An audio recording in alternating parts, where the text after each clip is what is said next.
Hi, everybody. This is Gat Sad for the Sad Truth. I'm back from my family vacation and ready to resume the battle against illiberal, illogical, and irrational ideas wherever these may be found. Today, I thought that I would spend a few minutes discussing the latest installment of the Anthony Weiner saga. Some of you might not be familiar with the story, so let me just give you a brief summary. He is a former politician who is married to Huma Abedin, who's the right-hand person of Hillary Clinton. I think now Huma Abedin decided to separate from her husband. The reason being that Weiner has a proclivity of engaging in online chats with women, and specifically a penchant for sharing images of his manhood.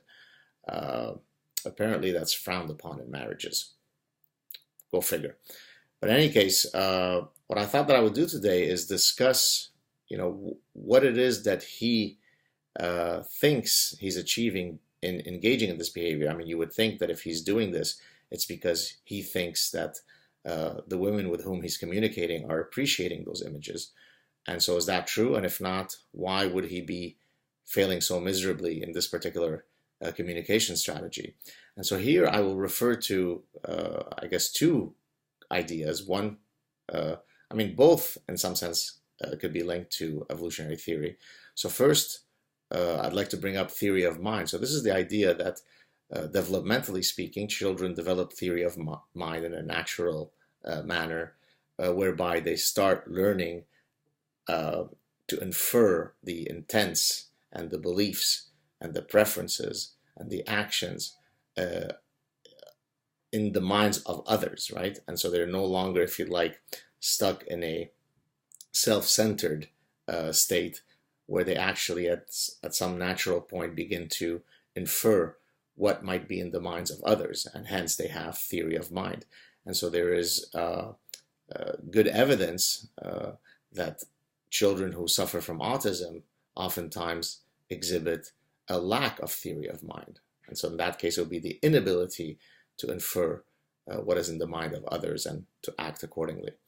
And so how do we link this to Anthony Weiner? Well, I think he is, in a sense, succumbing to a violation, or he is exhibiting a lack of theory of mind, specifically when it comes to women's sexual triggers. What he's basically doing, and here's the evolutionary part, he's basically thinking that that which turns him on as a man must be the same as that which should turn on a woman, right? And of course, we know that visual sexual triggers are not equally effective in arousing men and women. This is why, if we look at the number of strip clubs that exist around the world that are targeted to men, whether it be targeting heterosexual men, in other words, having female strippers, or whether it be targeting gay men, meaning we have male strippers, it is always or almost always the case that it is men who are the consumers of that particular commercial establishment. Notwithstanding the fact that women do go to strip clubs, but the dynamics and the reasons for doing so are very, very different.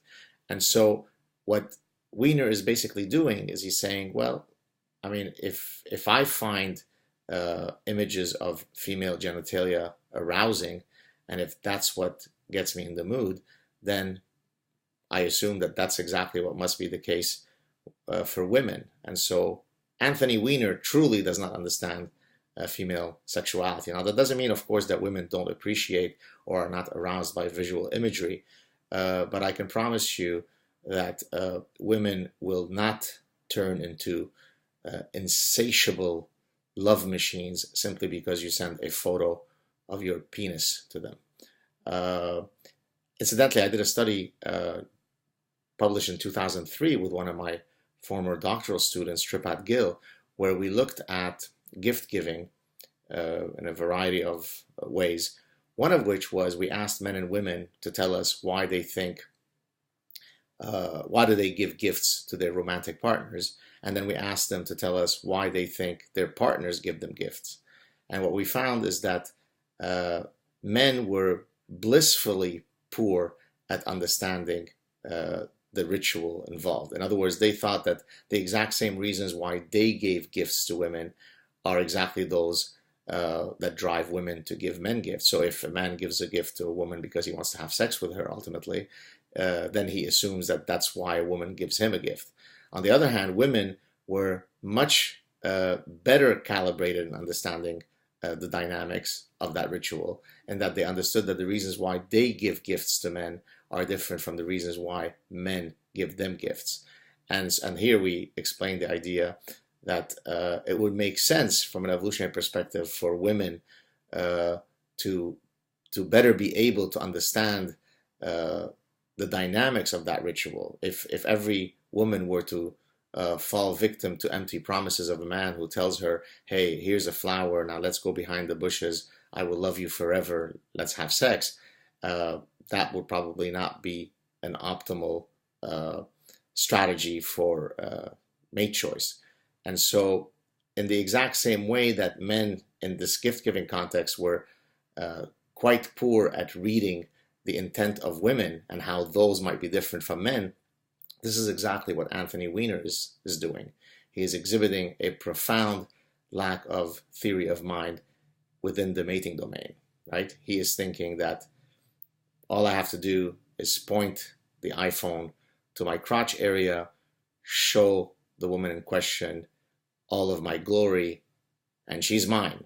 Well, it takes a bit more to convince a woman to come your way. So there you have it, folks. Evolutionary theory is relevant wherever and whenever you wish to understand human behavior. There is nothing that we do that somehow exists outside of our biological heritage. So there you go, folks. Please spread the word. Have a great week. Talk to you soon. Cheers.